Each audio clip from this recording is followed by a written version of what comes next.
Hello there, everybody, and welcome back to The Disconnected. I am here with Craig and Dennis from Deaf Crocodile. Thank you guys for coming on today. I've gotten many requests to hear some stories from you guys because you have such a wild past in terms of the industry, this hobby as a whole, restoration, and suddenly coming on as many people's newfound favorite boutique Blu-ray label.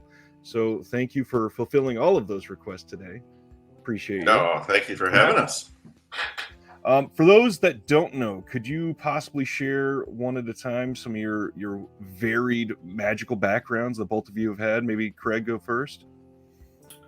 Sure. I moved to Los Angeles in 1994 to go to film school. And I found I couldn't afford USC. And so I found actually a film trade school called Columbia College Hollywood. And they used to be on La Brea Avenue in Hollywood. And they've now moved to the old Panavision building in Tarzana. So they're in a much bigger and nicer place than when I was going there.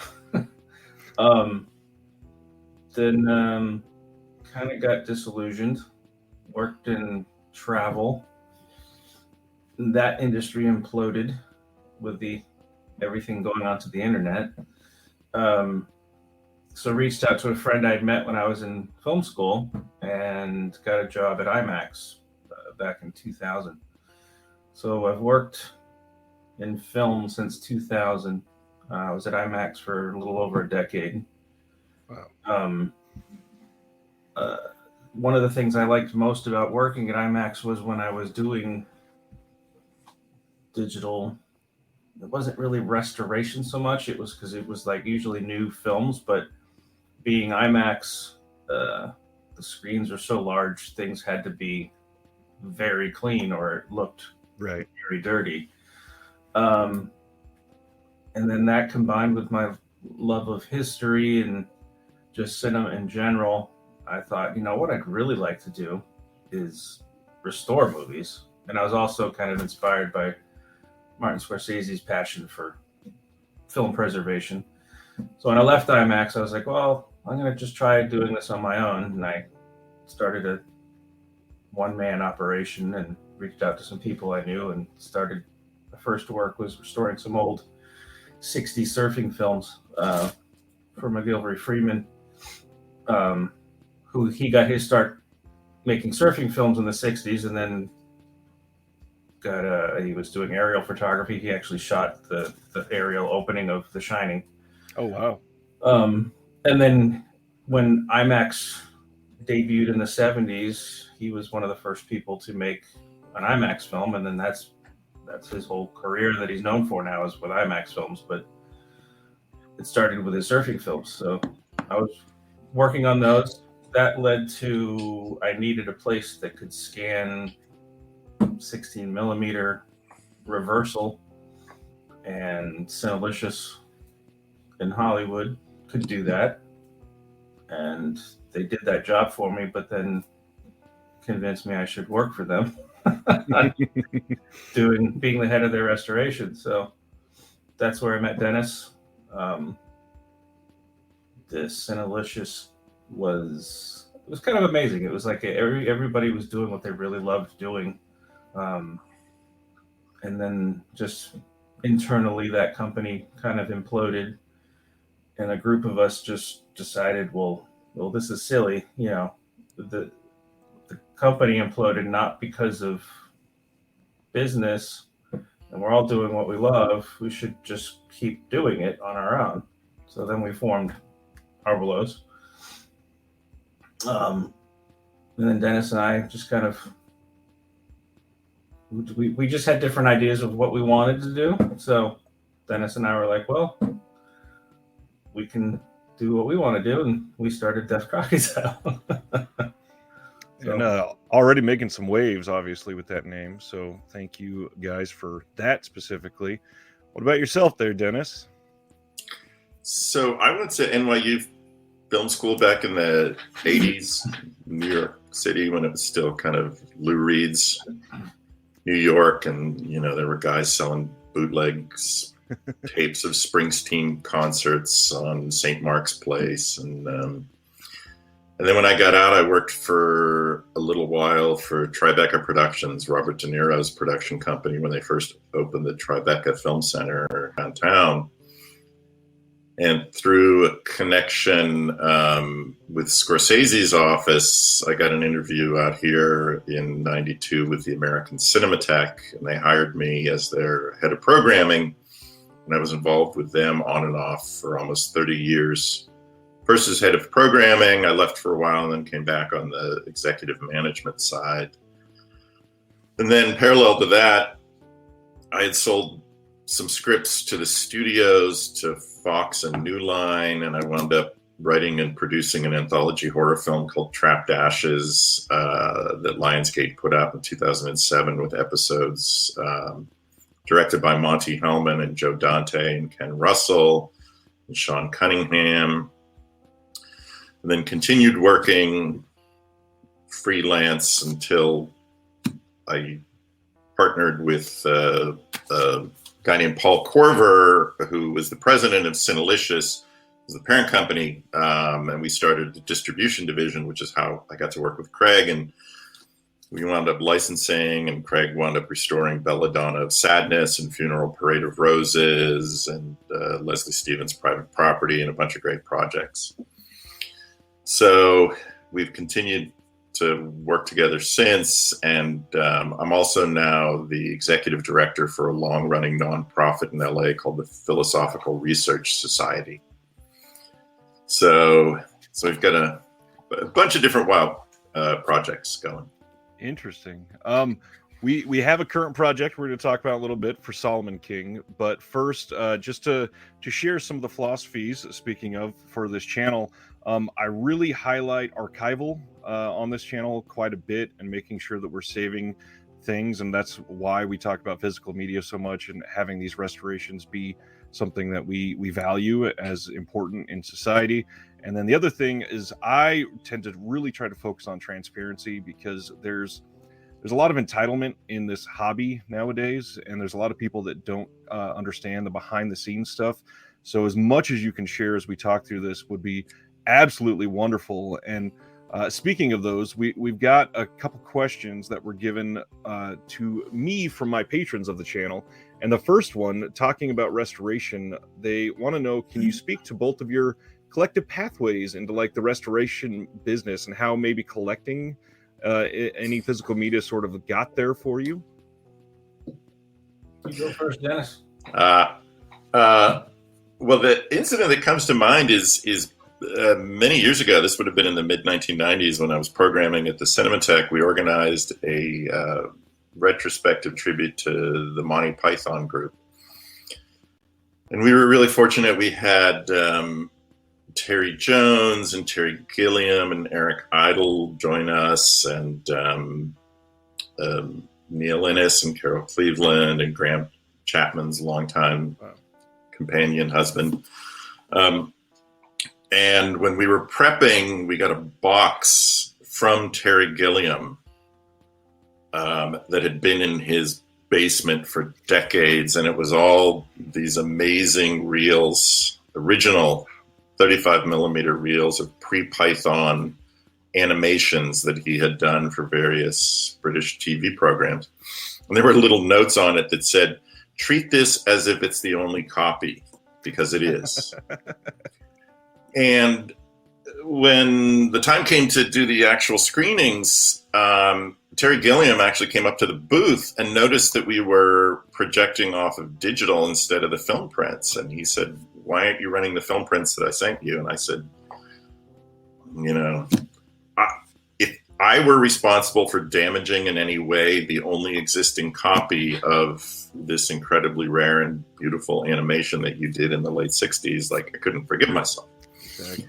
So that was probably the first thing in the back of my mind. One, opening that box was kind of like peering into King Tut's tomb and just seeing all of these wonderful treasures. But then the second part of it is like, film is a very fragile medium. I wound up spending 5 years researching and writing a book about obsessive film collectors and film dealers that University of Mississippi Press put out in 2016 called 1,000 Cuts. And everyone I spoke to had found some rare and unique element. One of the collectors, Wes Shank, was responsible for finding the 4 minutes of missing footage that had been cut out of the original 1933 King Kong. And that's footage of Kong playing erotically with Fay Wray's dress and kind of stomping and chewing on some of the natives on Skull Island. And it had been cut out in the late 30s during the Hays Production Code when they thought it was too graphic and disturbing. So they'd actually cut it out of the negative, and it was lost.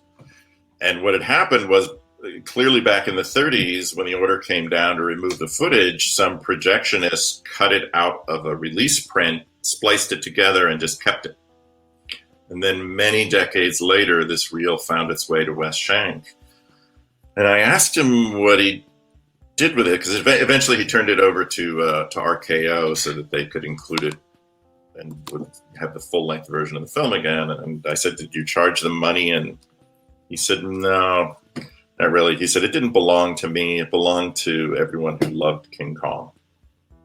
And I said, well, that's an amazing kind of altruistic attitude to take. This isn't mine. And that's, I think, our attitude as well. Is our job is really to shine the best possible light on the films and the filmmakers, and hopefully present the movies the way they would want them to be seen. And it's not about us, it's about the movies, whether it's Unknown Man of Shandigore, or Delta Space Mission, or Ilya Muromets and Sampo and an upcoming Solomon King, or the new films that we've been doing, like The Shepherdess and the Seven Songs and The Village House and others. We're really here to kind of support and assist the filmmakers and make sure that we don't destroy Terry Gilliam's only copy of his super rare pre-Python animations. Did anything ever happen with all of those originally, the film reels? That's a good question. I mean, we returned all of the materials, of course, to Terry afterwards, and I don't know if anyone has put them out as a Terry Gilliam pre-Python rarities collection, because it was all these little interstitial bits and opening and closing credits and different things. As far as I know, it has not come out as a single package. And it was really wonderful stuff. I mean, if you love the Pythons and I don't want to talk to you if you don't love Monty Python. Exactly. It was so much like his later work. It's just fantastic to see. So sounds like you need to make some phone calls, Dennis. I need to get in touch with Terry Gilliam. It'd be a wonderful companion release to this. Yes. Well, we have a companion release to that upcoming, which we haven't announced, but Craig can tell you about that as well. When other people are looking to get into restoration, do you guys have any suggestions for people that work in sort of an adjacent field, maybe editing or videography of some sort? Because it seems like more and more people are doing that on their own nowadays. But when you are in this hobby, the passion, if you really have it for these films, it will tend to lead you toward that path eventually, it feels like. Yeah, I mean, the secret to getting into restoration is loving it a whole lot, because you're not going to make any money.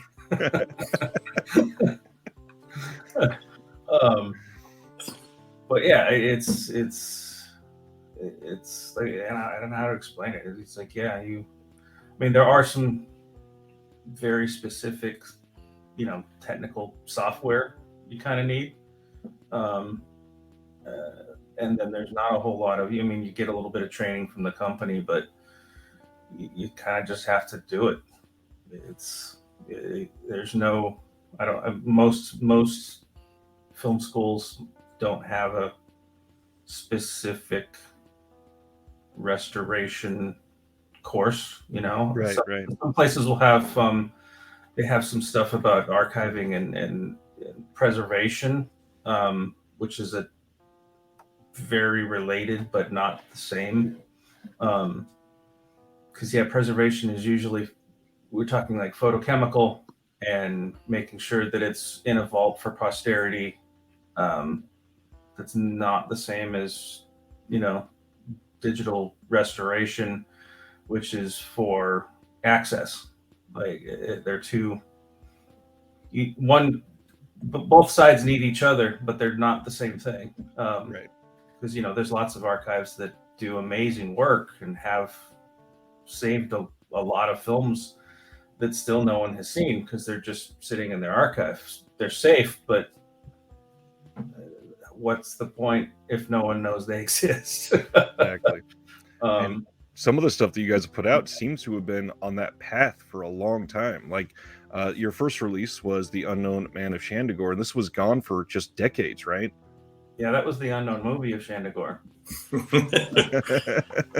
We were really lucky. We got in touch with the Michael and Christian Roy, who were the sons of Jean-Louis Roy. It was the late filmmaker who sadly died just before we were able to get in touch with his estate. But his sons and his wife were incredibly cooperative and supportive. We licensed the rights from them, and then the Cinémathèque Suisse had done a 4K scan of the camera negative and transfer of the audio materials, and Craig was able to work his magic and wizardry on those materials to improve it even more. And that was just a movie that had been kind of on my radar for decades. And I just loved the title and the few images that I had seen from it. But I don't think, at least I wasn't prepared for how visually beautiful and striking the film turned out in the end. Both the direction and the cinematography by Roger Bimpage was the director of photography on it. It's a really stunning film. It really is. Just lays on the screen beautifully, the black and white cinematography. Dennis had told me about it, and I don't know, he undersold it to me. And so, I mean, and between Cinelicious and Arballos and now Deaf Crocodile, my background was always old American studio films. Those are the films I know. We can't work on those because they're studio films. So I've relied on Dennis and our old partners at Arballos and Cinelicious to unearth these films that I've never heard of before. And so he told me, he's like, "Oh, there's this Swiss film, The Unknown Man of Shandagor," and I was like, "Okay." And so then we got the film, and the first time I watched it, I immediately called Dennis, and I'm just like, "Dude, you really undersold this. Like, this thing is spectacular. It's hard to describe too. It's a spy film of its own, but it's also kind of a send up of spy films. But it's the fine line between its own thing and a send up of it. It plays it right down the middle, and then, like Dennis had said, the cinematography and the location shooting, and it's the most beautiful. I mean, it's visually, it's better than any spy film I've ever seen. It's just absolutely stunning. So yeah, when I got the scans and I was going through it, I was just like, scene after scene, I was like, this is just stunning. Really beautiful. When I first popped that in, that was the first thing that caught me. Is this is not just your average film restoration. This looks incredible. And then the first couple acts were good and beautiful as usual, but then that third act comes and it just flies, and everything on that, it like jumps off the screen at you as something that you just know is special. Is there something that originally got you guys into film that maybe enhanced your passion for sharing some of these just very lost films with people? Because that's just such a very specific, niche that a lot of people will never even hear about. Very specific titles, obviously. I used to, like I said before, be a head of programming for the American Cinematheque out here. And so sometimes I would spend a ridiculous amount of time tracking down a film that was hard to see. I spent years trying to find a print of Mario Bava's Twitch of the Death Nerve before it was widely available. And I have to say, there was a commentator on NPR a couple of years ago, made a great observation and said, this is a fantastic time to be a content consumer. It's a very difficult time to be a content creator in terms of getting a satisfying or sustainable revenue stream. But if you are a fan of, or you just discovered for the first time the movies of Kinji Fukasaku or Mario Bava or Argento or any of these great genre filmmakers, you can access beautiful HD streaming copies of their films instantaneously. You can get gorgeous Blu-rays, and you can actually, and we have from time to time as a backup, or if no other materials were available, you could project in a very large movie theater off of Blu-ray, and it looks really good. And that's incredible that there is a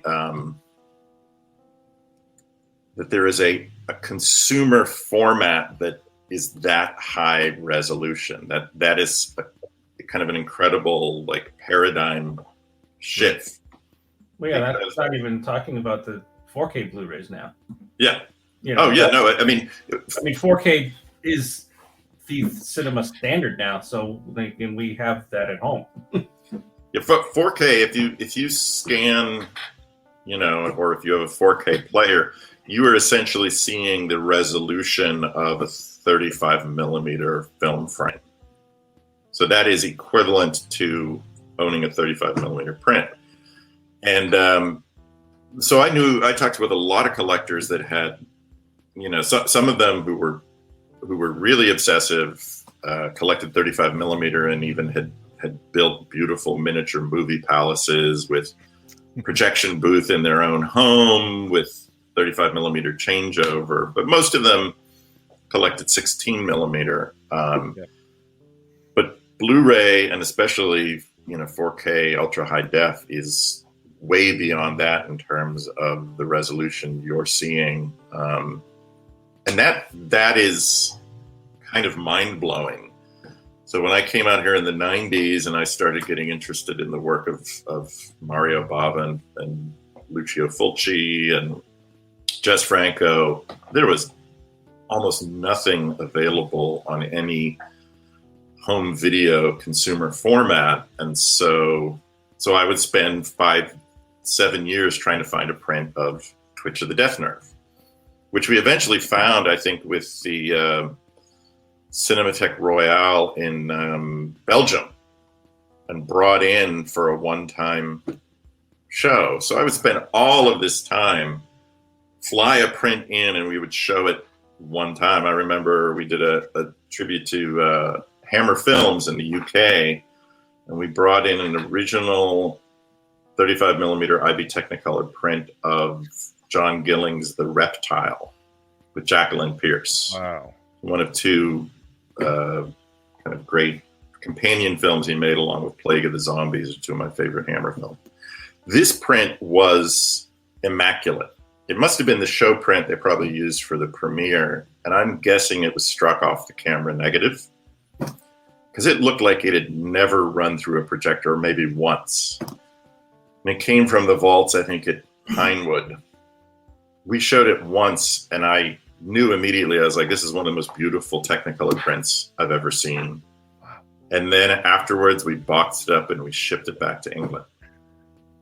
Now, if you were there for that show, the 100 and 125 people who saw it had this incredible experience, like never to be repeated, literally, because I don't know where that print is now or if it even still exists. But it occurred to me at some point that this is like a lot of work for, a one-time event. And that's great if you're an exhibition, but from an access preservation consumer perspective, maybe making these things available in a format that's more easily accessible is a better thing. And that's what we do now. Like we love film. Almost everything we do starts in an analog film format, but then is transferred to digital. And Craig can talk about the work he's doing, and our colorist Tyler Fagerstrom on Solomon King. That is the example A for why digital restoration is so important, because everything they're doing could not be done photochemically. Absolutely not. And as much as I love the film medium, I wrote a book about people who are obsessed with film. I also see what an incredible tool digital restoration is. And right. for me, they're not, some people are like, we're never going to show digital. We're 35 millimeter only. And, and there is a purity to that. And there's a kind of a cool marketing hook. But for me, it's the material itself and what is the best way to make it, accessible and in the best format possible. And absolutely digital restoration is the way to go for almost everything we've done. Well, and it's sustainable too, obviously, with how fragile film can be over time. So the problem that people have with the idea of I hate digital, I only want to see film, is they've seen bad restorations. Yeah. Because so many people, different companies, even large companies that should know better, will just scrub all the grain, gone, and then they'll add and that softens the image. So then they add a bunch of sharpening, and so now you've got just sharp edged, blobs with no texture running around, and people are like, "See, digital's awful." It's like, well, no, when you do it wrong, it's awful, but if you shot a film and exposed it incorrectly, that would look bad too. Because Dennis was saying about that print being likely a show print struck from the negative. That's always my bar. That's my goal for every restoration. If we've got access to the original negative, when I'm done, it should look like that show print. Like no damage. All the grain is there. It just, it's just an immaculate, what people at the premiere saw is what my goal is. And I'm always kind of fascinated. I appreciate it, but I'm always kind of surprised when people see my work and always comment on how it still looks like film and like you retained the grain. And I'm like, yeah, it's weird to me that that's an anomaly. Right. Well, I'll give you there's an example of a film that it's another movie we've now been gently and persistently trying to license rights on for 4 or 5 years now. I don't, because we haven't closed a deal, but it is this amazing and almost completely unknown Eastern European folk horror movie. It's really incredible. And the studio that owns the rights to it overseas had done, or I think subcontracted with a private company to do a restoration.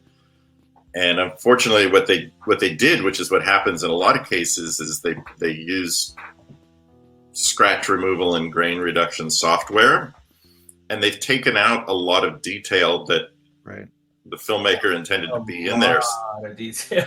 So there's a scene in a cemetery where it's lightly raining, Not anymore. Not anymore. Because it looks like grain.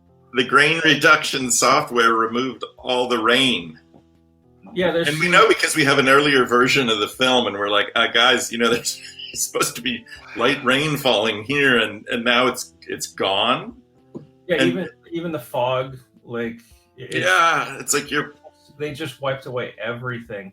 There's another movie, an incredible period epic that we've looked into re-releasing for a while, and they did the studio overseas, different one, did a restoration, and they removed all of the texture from the skin, so all of the characters look like slightly rubbery mannequins.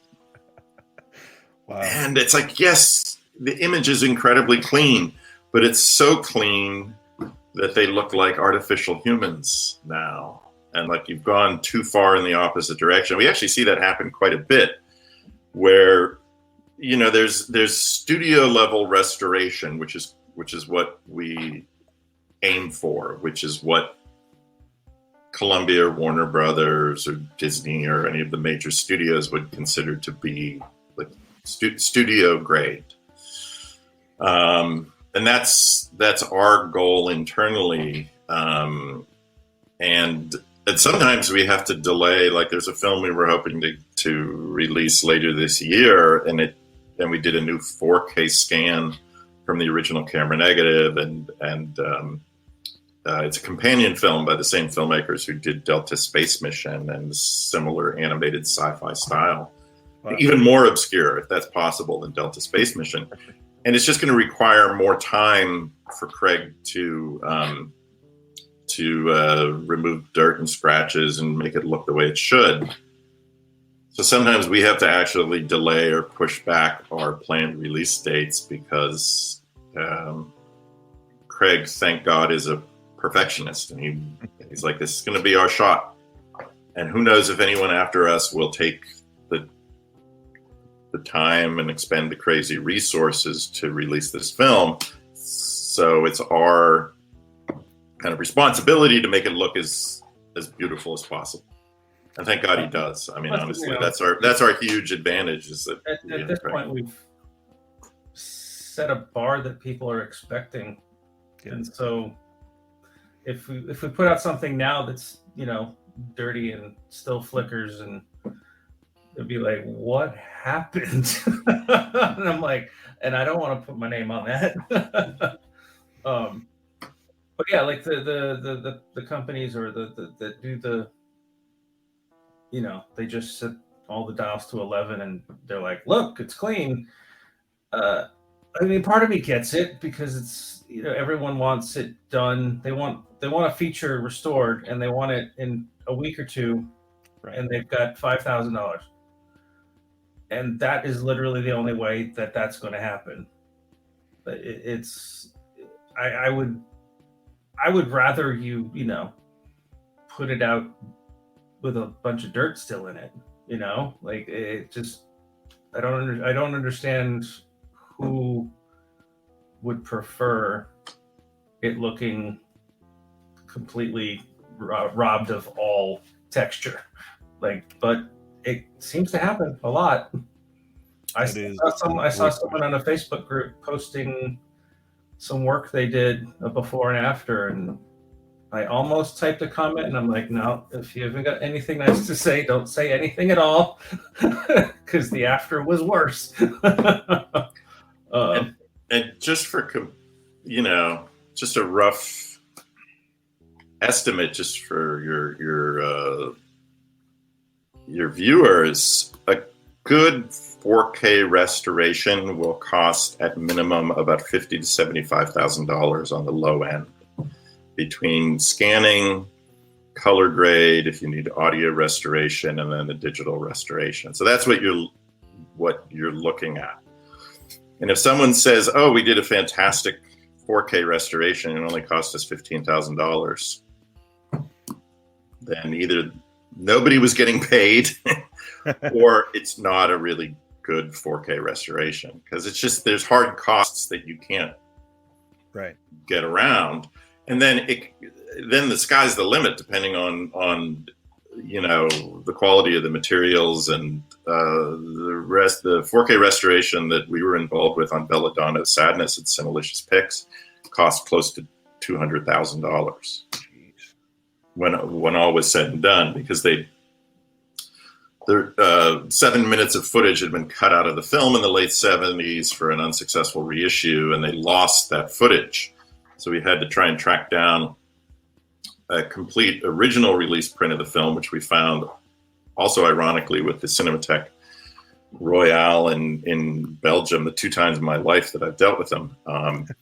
And they very kindly scanned the missing footage in 4K, which had Flemish and French subtitles. Fortunately, there's not a lot of dialogue in that film, and we were able to digitally remove the subtitles that were visible and then replace it.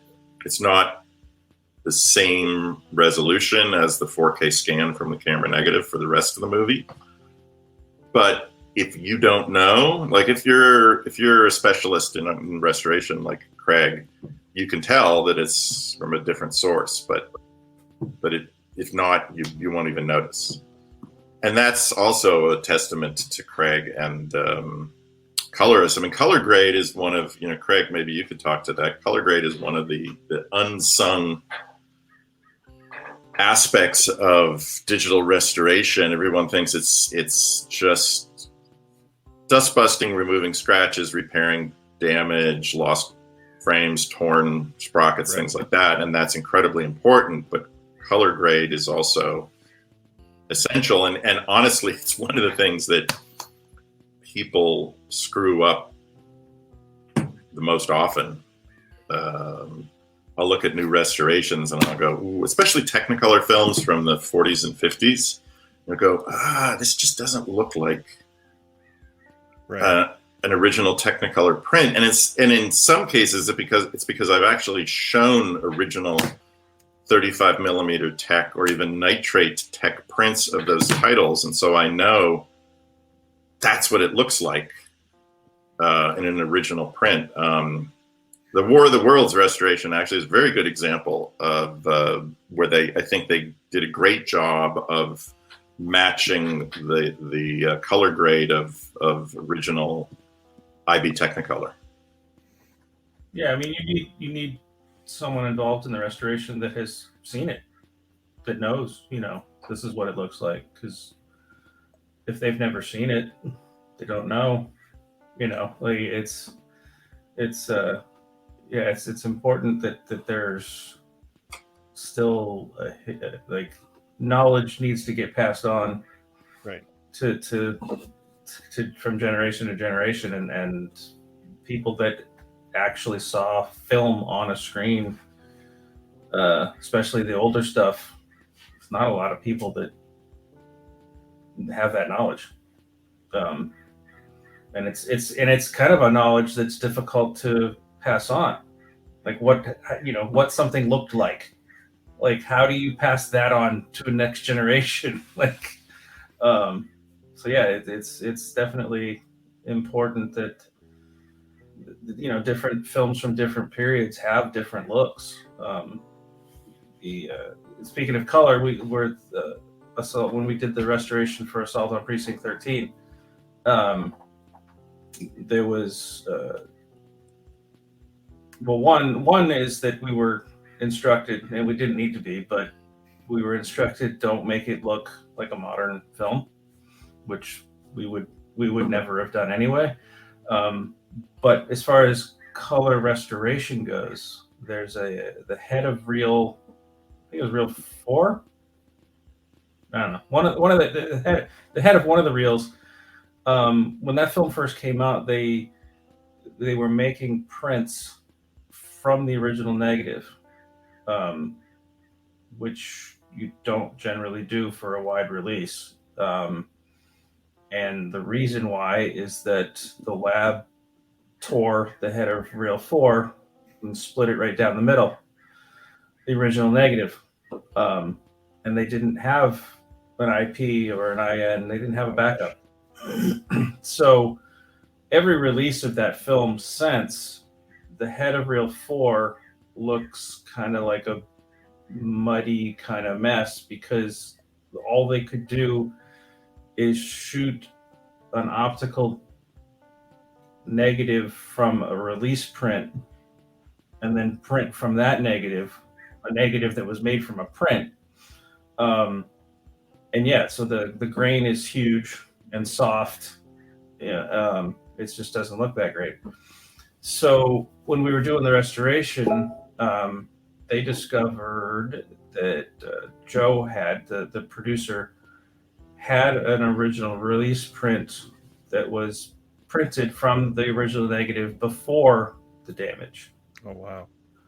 But it was completely faded red.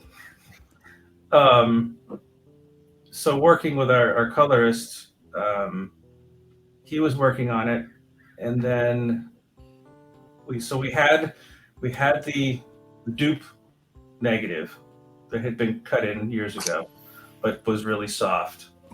But it was the correct color. And then we had this print, which had all the resolution, but didn't have the color.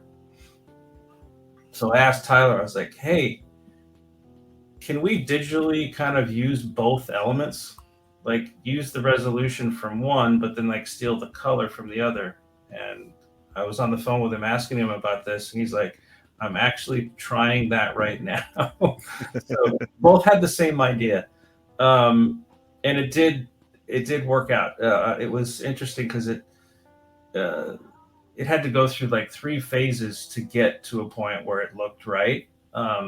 Because then there was fringe, because you got 2 different elements comped on each other, and it's not exactly the same. So you kind of got this ghosting effect. That we got rid of that, and then getting the timing right brought out this big chunky red noise in the image that we then had to remove that. But in the end, it now looks, the head of Reel 4 looks the same as the rest of Reel 4. Wow. So then one of our next projects was Solomon King. And so I called Tyler. I'm like, hey, Tyler, you remember you did that little section that was all red? We've got an entire film that looks like that. So it was good that we had this practice of how to get color back. In the case of Solomon King, we weren't comping 2 different elements because we literally, the faded print we have is the only element. Right. There isn't anything else. And so he did some tests, and quite a while back, we posted a video, of this initial test when we kind of announced we were going to be doing it, and it looked amazing. And in the months since then, Tyler's been able to refine his process even more, and it looks better than that original video did. So it's just kind of miraculous that this film that's been just gone, and then the one element that was left is just a faded, pink print. Yeah, we're able to put it back out, now with its original. It looks amazing. I'm shocked. I'm like, I get the reel from Tyler, and I'm going through and giving him some notes for the color grade, but overall I'm just like, this is amazing. Like this film that really should be seen, because and Dennis, you can talk more about the story behind it, but it's the more we got into this project with Solomon King, the more we realized this is about a lot more than this film. It's more about the people who made it, and right, the time it was made in, and it shouldn't be lost, because it falls into the, people are going to put it in the blaxploitation category, but it's not a blaxploitation film. It's an independent film made by a black filmmaker in the 70s. right. And that's not the same thing. So Dennis, yeah, why don't you? Yeah, Sal Watts, who co-directed, wrote, starred in, he plays Solomon King, produced the movie, was this amazing entrepreneurial and creative figure. We kind of say he was like Oakland's equivalent of Berry Gordy, because he had 2 record labels in the mid 70s. He executive produced a local Oakland dance and music program called Soul Is, or the Jay Payton Show, hosted by a famous MC impresario in Oakland, Jay Payton. He had a string of fashion stores, Mr. Sal's Fashions. He owned restaurants, he made movies. So he was working in all of these media and fashion and restaurant fields. And you see all of that combined in Solomon King, because the soundtrack with all of these amazing and virtually unknown Oakland artists was put out on his own Salwa label. A lot of the costumes in the film were from Mr. Sal's Fashions. They shot in his house. There's a scene. It's one of the kind of the funny scenes where he's being tended to after getting shots, and he's laying in the bed, and this woman's coming to undress him, and he puts his feet up on the bed, and he's got these shoes on that I just paused it, and I was just like, oh my God, like I wish I had the confidence and the fashion to pull off those shoes. Like they're these amazing, incredible black and white with like a 4-inch heel. Like massive heel, massive. They are the coolest looking shoes. No, I mean, really, a book should be written about Sal and his wife Belinda, who we have been really blessed to become great friends with, and licensed the rights to us, manages his estate. Because I mean, the film is super fun. Sal was obviously trying to make a commercial, crime film in the vein of Shaft, or like Rudy Ray Moore with Dolomite, and it captures so much of Black music, fashion, culture, businesses, what the neighborhoods looked like at that period in Oakland in 1973, 74. And just as a historical document of those scenes in that time, I think it's amazing, because of course Oakland is radically transformed and is being gentrified and changing as we speak. So it doesn't look like that, doesn't sound like that. I wish we had photos of the exterior or the interior of Mr. Sal's Fashions, or some of the clothes, and that's a whole other avenue for research. I'm hoping that somebody will be able to do an article or a blog post about that. Apparently there was a clothing designer named Jesse Strange, who created many of the most incredible clothes for Mr. Sal's Fashions. And I've tried digging. We've talked to the African American Museum in Oakland, which is part of the public library system there, and they've searched their archives, and we can't come up with any images, ads, or anything about Jesse Strange. So if somebody out there knows anything about Jesse Strange, who designed clothes for Mr. Sal's Fashions in the 70s, please let us know, because we would love to. I mean, we're including some of the photos, and of course the film showcases those clothes. Right. And we have some incredible photos from the set of Soul Is, aka the Jay Payton Show, with Jesse Strange's designs. But we don't know anything else about him. He's in the film. In the end credits, This says Jay. Just says the commandos, because there's a scene where they land on the beach, and he's one of the commandos, but we don't know which one.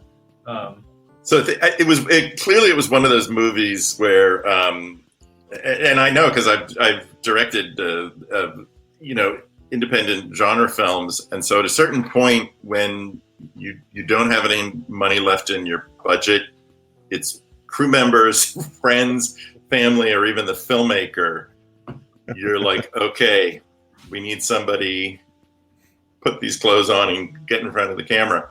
So a lot of the people in the cast of Solomon King were friends or family of Sal and Belinda's. Belinda's in the film at the very end on an airplane. They shot a number of scenes in Belinda's and Sal's house. The Maserati that Sal drives in the film was Belinda's car. And I said, "Do you still have that?" And she goes, "Oh no, I wish."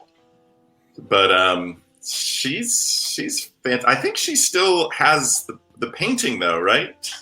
Is that there's this? She did recognize it, that first scene that we put out when they're sitting at the dinner table. Yeah. She was like, "Oh my God!" She's like, "I remember the rug because it was like the '70s thick." It's a thick shag carpeting, and the painting on the wall. She's like, "Yeah, she's like, that was our house. Like it's amazing. It's just amazing to see it." I think she may still have that painting. She said, but she had what she thought was the camera negative in her closet for over 25 years, since the lab that it was held at in LA closed down. And this is unfortunately what happens with independent productions is the negative and sound materials will be held at an independent lab. Right. I mean, this is the one of the huge benefits of this, having the studios as the guardians of film materials or archives like UCLA Film and TV Archive, who we're so grateful to be able to borrow the print from that is the image for Solomon King, because they have a central archive where they store and preserve these materials. But so many independently produced films are with a lab here or a lab there who may be in business for 20 years, but then if they close, all of those materials wind up being scattered. Right. And if they can't find the original producers or filmmakers, whoever's on the paperwork, a lot of that material gets junked. I mean, I have heard horror stories about labs going out of business and dozens of orphan films sitting on racks that are then thrown in the dumpster because there is nobody to claim them, and they can't legally sell them to somebody else. Right. It's not like Storage Wars or something where it's like you don't pay your fee and now we can just sell it to anybody. So we talked to Belinda. She pulled the cans of film out of her closet, which we thought was the negative, and it turned out to be the original 35 millimeter soundtrack, which is... I was suspicious because she sent us some photos and they were in paper boxes, which back to me, I'm like, that's probably audio. And it was. It's great that we have that though, because it's the original 35, optical track. Yeah, so that's awesome, but it's left us with sound but no movie. Okay, we've got the sound, but we still don't have pictures. We don't have any. Right. We don't have any image, and then we found combing and reaching out to archives and private collectors. We found that UCLA had a single 35 millimeter badly faded release print, and again, they were enormously generous in making it available to us. And then after we're done with the restoration, we're going to deposit a digital copy of that with UCLA, so it will be preserved. And Belinda agreed to deposit the 35 millimeter sound elements. The pieces that were in her possession are now on deposit at UCLA Archive, so they're all together, which means the film will now be preserved and available for the future. And I have to say that's, one, we love the film, we love the music, the portrait of Oakland at that time. Absolutely love having become friends with Belinda, love being able to tell Sal's story. But we're also really grateful that we had the opportunity to preserve this film before it disappeared forever, because there is a good chance that it had had it not been scanned, digitally restored now in 5 or 10 years, if that print goes vinegar, if all the picture elements are lost, then it's gone. Because as far as we know, the camera negative, we don't know if any inner negative or IP elements were made, but as far as we know, the camera negative was lost years ago, and it's just gone. We tried numerous ways to track it. Yeah, we reached out to all the different film archives and laboratories, because when I worked at IMAX, when I first started there, the lab CFI was the lab we used. That is the lab that had the Solomon King elements, but it closed down. And so I reached out to some old IMAX colleagues who I knew had actually worked at CFI, and then reached out to him. And so he got us in contact with anyone that where CFI elements might have gone. And so we reached out to every place that conceivable that those elements may have ended up, and there's just nothing. And we've even tried to track down, I'm going to open my file here for a second and see if I can get the name. The recording studio where they did, let's see. So it was recorded. The soundtrack was recorded at CBA Studios here in LA. Well, CBA no longer exists under that name, but it later became a nonprofit kind of cultural music institute in the same building. And we did reach out to them about 6 months ago and said, hey, do you have any old boxes of audio tapes lying around? Right. And they said, yeah, no, we do. We're going to check. But unfortunately, they've not managed to discover any of the missing Solomon King audio masters. So as far as we know, those elements are gone as well. And we do have we have the 35 millimeter soundtrack, the original, which is great. But of course, that has dialogue and effects mixed in. Of course. And then we have original vinyl copies of the album, which are pretty pristine. We haven't completely given up hope that the audio masters will pop up somewhere. But, unfortunately, again, with independent productions, and I know it's produced films independently, you move around and elements will get split up between various producers. Or they'll be, again, with a lab like CFI or whatever. And they get lost. They slip through the cracks. This is one of the great tragedies of film preservation, that even as we're speaking right now, elements are being lost. They are, because, the studios don't preserve everything. And even when they do, I talked with Joe Dante for my book, and on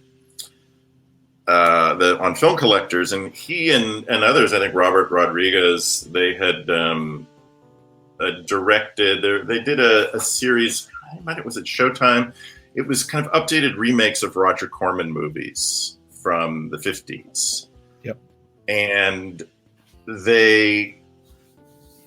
I think they shot on film, but posted on digital, and they went back years later to try and find the elements to re-release them on, I think it was first DVD, and found out that everything had been junked except for, I think it might have been a D1 or a D2 master was all that existed. So it was still preserved, but not nearly in the resolution that you would want. And that's apparently all that exists now. We're talking about films that were shot within the past, 25, 30 years. And not just by small names, by bigger directors too. Oh, yeah. So this was for a major cable network with very well-known filmmakers. So it's one of the reasons why I encourage filmmakers to always get a 35 millimeter print if it's possible. That you probably need to be on a Christopher Nolan or Paul Thomas Anderson level now because everything's digital. But at the very least, see if you can get a ProRes or a DCP or something that you can sock away or put on deposit with an archive, right? So that some high res file of your film will be preserved. So Solomon King is coming soon, and we've talked a lot about that. I'm sure you got this question a few times from other people. Why Kickstarter? Why does a company like Def Crocodile need to raise funds for something like this? Well, this is our first Kickstarter we've ever done, and a company like Def Crocodile is just Dennis and I. You're not rolling in the dough here? No. By the way, congratulations. Hit your first goal, and as I just checked, just crossed 17,000 while we were recording this. So, hey. Like we had said earlier, like, a restoration, the low end is going to be about 50 grand. Right. And that's with me doing all of the restoration cleanup work by hand for free. That's why we could use Kickstarter to raise some funds to make doing these type of projects more often. We need to reach out to archives and stuff, and we do hope sometimes that they do have something that's already been restored. Right. But a lot of times, especially we're looking for the stuff that is amazing that people haven't heard of. A lot of the archives will have the elements, but they're just sitting in their vault. They haven't been scanned. They haven't been, nothing. They've got them. So there's just a lot of cost involved in getting it scanned and getting it color graded and getting the audio transferred. And we want to keep doing those kind of films, but it costs a lot of cash up front. Cash we don't have. Yeah, I mean, there's a companion film, sort of a semi-sequel to Delta Space Mission from the same directing team of Kalin Kazan and Mircea Toia that was made in Romania in '85 that's never been released here. And it's really wonderful. It's sort of a mashup of The Empire Strikes Back, Alien, and Tarzan, and just incredibly freakadelic animation. I actually like it more than Delta Space Mission. Like it's a fun film. I love them. I love them both, and we've become really good friends with Kalin Kazan. Mircea Toia sadly passed away in the '90s, but Kalin Kazan is still alive and has become a great friend. He lives in Bucharest, Romania, and we've interviewed him for both releases. But we were very lucky with Delta Space Mission in that the Romanian Film Archive had already done a 4K scan, so there were these, lovely raw scans from the negative. But for the second film, there was nothing. They had the rights, they had the elements, they had the sound elements, and so they were like, okay, if you want to do this, you're going to have to pay for a new 4K scan. And we were really fortunate in that they actually, I think because we were repeat customers, and we're the only people that are asking for these movies. They were like, we'll give you a deal and we'll give you a 4K scan from the negative for the 2K rate. And we were like, great, we'll take it. But we're also a little crazy because we're like, this is completely obscure Romanian animated sci-fi film from '85 that clearly nobody else has come knocking on their door.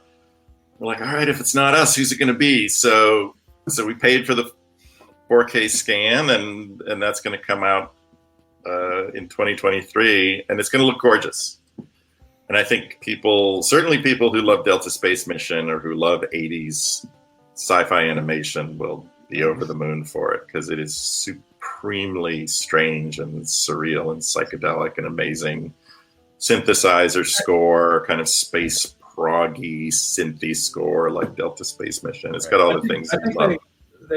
They upped the bar a little bit with some of the animation, I think, in this one too. Like there's some long stretches of just this really cool, just floating eyes and outer space and just crazy medieval space knights and mean, clearly they loved Empire Strikes Back, so they were sort of importing big chunks of it, but also Tarzan, and then filtered through this incredible Behind the Iron Curtain sensibility and Japanese animation, kind of TV animation from the time. So it's one of these amazing. Like I'm a big music aficionado, and one of the things I love are '60s beat bands from Behind the Iron Curtain. And clearly they heard like Beatles, Stones, Kinks, Animals records, and they were like, we got to get guitars and do our own version of this. So there's a fantastic Romanian 60s beat band I love called Synchron, Sincron, do their own kind of deranged frat rock versions of like Western songs, but filtered through this kind of crazy Romanian mid-60s sensibility. So that's kind of one of the things we really love about both Delta Space Mission and the second film is they are uniquely Romanian, but they also interact with Western narratives and media, a little bit like Jean-Pierre Melville, his amazing noirs from the late 50s, 60s, Bob Le Flambeur and Le Samurai and Army of Shadows, are clearly kind of in a dialogue with classic American film noir. Kubrick's The Killing and, a lot of other great movies of that period, but they're also uniquely French. And that's one of the things, that sort of syncretic intermixing of narratives, characters, symbolism, and cultures that we really love. And it's one of the things we love most about the Delta Space Mission and the second film as well. So we've got a bunch of wild stuff coming out in actually the end of the year and in 2023. We sort of have a backlog. We're in a unique position of kind of having too many movies to put out right now that all, of course, require Craig to spend hundreds of hours restoring. I told Dennis the other day, I'm like, dude, you need to pump the brakes. We've got like 5 restorations lined up. I'm like, it's going to take a while. Wow. Well, I mean, that's a great question to lead into for how much work these get. On average, how long does a decent restoration just for a single film take for you? The actual restoration part of it, probably 3 months, maybe. Jeez. But I would say the average, and it can. I mean, and that's if everything's going well. But partly, again, like I said, like we're a 2-man operation. Just the admin of running, Def Crocodile, like takes you away, and it's like, oh, I need to deal with these invoices, or or even just staying, somewhat active on social media.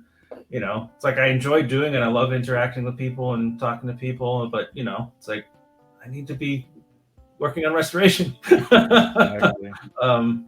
So yeah, it's a lot of it is the finding the materials and then working out a licensing agreement. There's another Eastern European incredibly gonzo sci-fi film.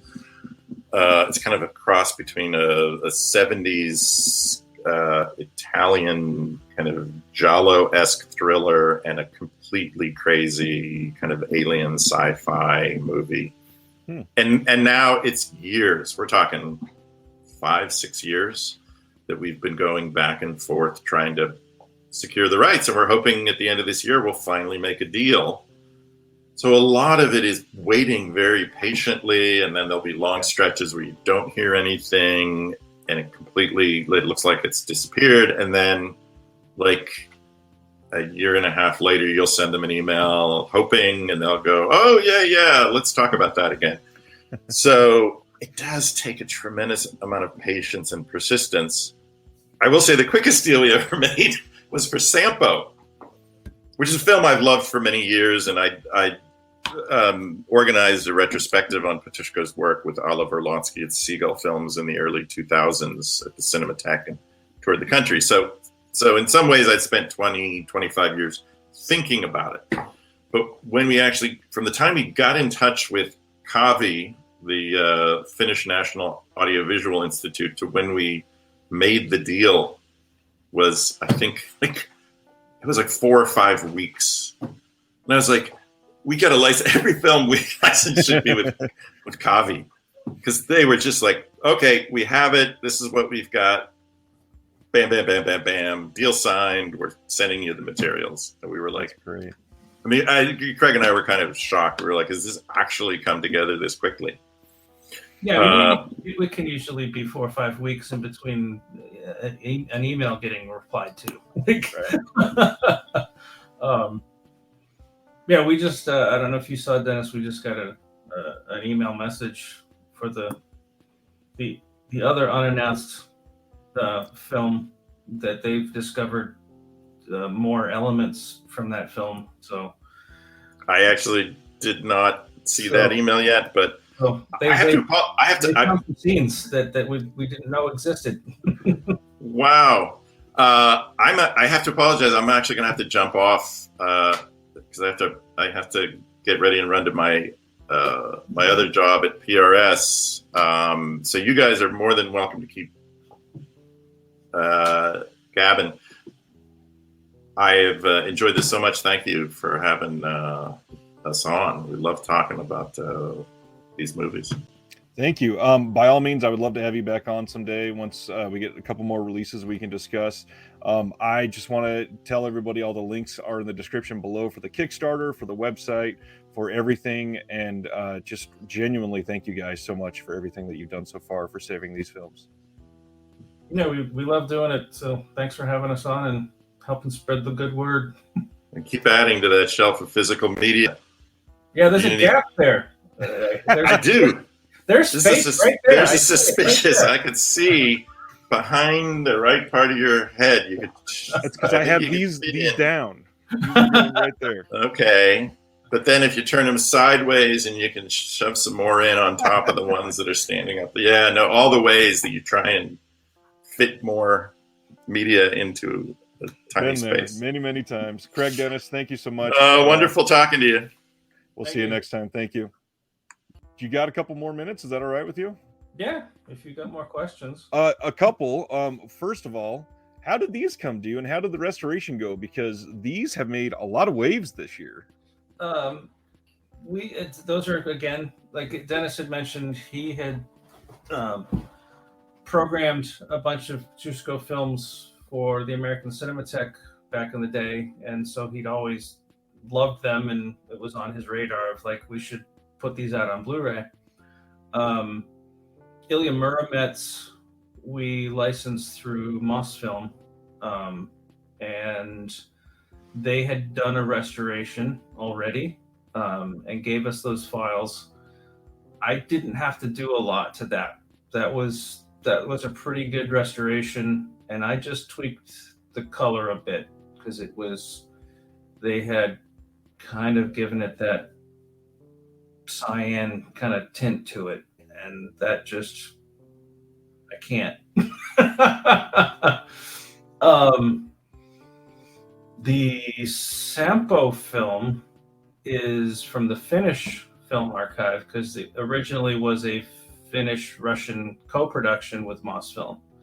So and that one's interesting because when they shot it, they actually shot it both in Finnish and in Russian. So they basically made the movie twice. Wow. So we licensed the Finnish version from the Finnish Film Archive. That did require quite a bit more cleanup and work. So I spent quite a while just there's I don't know. It's just like Dennis said, I'm kind of a perfectionist, and we probably could have put it out as what it was, and people would have been like, "Oh, it's wonderful," and I would just been like, "But it could have been better." Right. So yeah, so I spent a good amount of time doing some extra work on top of the work that the Finnish archive had already done. And that's similar to Shandagore. You know, I think they had done mostly a analog, you know, photochemical restoration of Shandagore, and I think they'd done a little bit of digital work, but not much. And it was gorgeous. I mean, it's for the original negative, so that black and white photography and the beautiful film grain that's in that film was, you know, was all preserved. So when they gave us the files, it was just gorgeous. But there was a lot of things that only digital could fix. Right. So I went through Shandagore and did all of that kind of work, which was, yeah, it was a couple months I probably spent, because it was just one of those things where it's like the imagery is so beautiful. I don't want people to get distracted by like some stray dirt or some spot stains and whatnot. Like it's too beautiful. Like it should be as clean as possible because the images are so clean. It's gorgeous. So yeah, that's the for those two films. One from Mossville, one from Kavi, and hopefully we can add to the Patushko films. We'll see. They are astonishing movies overall, and actually, I know they've been, a lot of people have been loving them and talking about them, which is fantastic. Got to give some credit to Tony Stella, who did those paintings for the covers. beautiful art. It's just, it blows my mind that he does not work digitally. So those are actual oil paintings. Wow. Yeah, so yeah, between the films themselves and then, you know, the incredible artwork from Tony, I think a lot of people were like, oh, we should check this out. Well, and one thing that I'm sure doesn't get a lot of pointed out compliments, I'd also like to say the booklets on those two releases, really wonderful as well. It's nice to see something like that get that sort of contextual supplement. I'm always pleased to see some actual writing on the film with it. I think all of our releases, we've got, you know, it started with, you know, Cinelicious. When we were there, the owner of Cinelicious, you know, he had done some scanning work and color grading work and restoration work at Cinelicious that ended up, you know, on Criterion discs. And he reached the point where he's just like, well, this is silly. Like, we're doing all the work and they're getting all the credits. Right. So that's kind of how Cinelicious Picks was born, was like, well, we're already doing all this. Why don't we take it to the next step and actually distribute it? So, you know, and Criterion is, you know, they're the standard everyone else is judged by. You know, some people might do, you know, there might be some releases that are a little better than their average, and most aren't as good, but they're the standard. And that's the standard we've set for ourselves is, you know, we're always going to have a commentary. There's always going to be an essay in the booklet. Any extras we can get our hands on, you know, that we can afford. Cause yeah, that the extras just add up. It's Oh yeah. kind of silly. Like, you know, there's just licensing. I think when we did the last movie release at Arvelos, you know, there's just a clip from, God, it was a TV talk show. I'm blanking on the name, but, you know, short clip, you know, like, it's expensive. Yeah. It's like, and it's just bonus material on the Blu-ray. It's not generating revenue on its own. So there's only so much you can kind of justify spending on bonus material when you don't have, you know, a big company footing the bill. That's true. I got a hot take question, and then we'll end on one genuine question here. But you brought up Criterion. A lot of people have complained because of directors coming in and wanting to change the color grading of their original film. As somebody that works in restoration, how do you feel about that?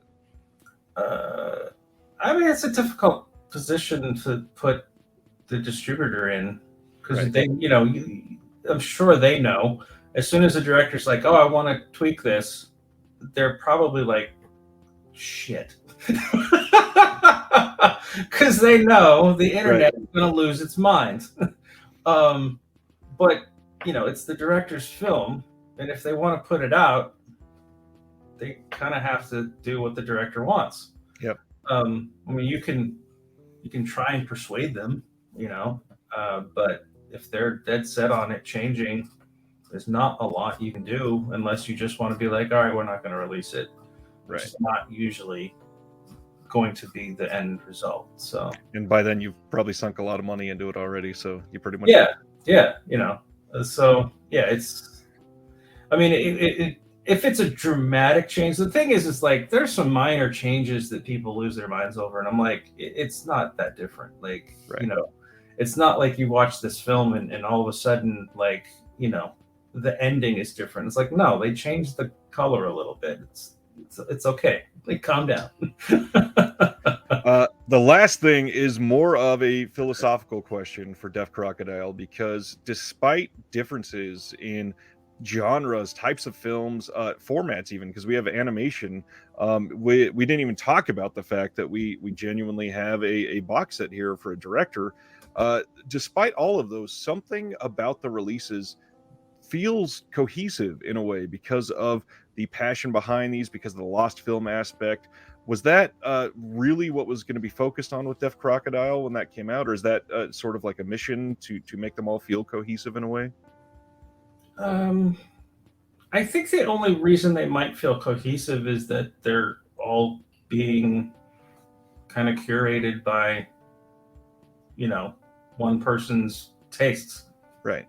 Our goal has always been to find films, excellent films that people aren't familiar with. And that's partly out of, we want to give them exposure that they deserve, but it's also financially, we can't afford to license, films everyone knows. Right.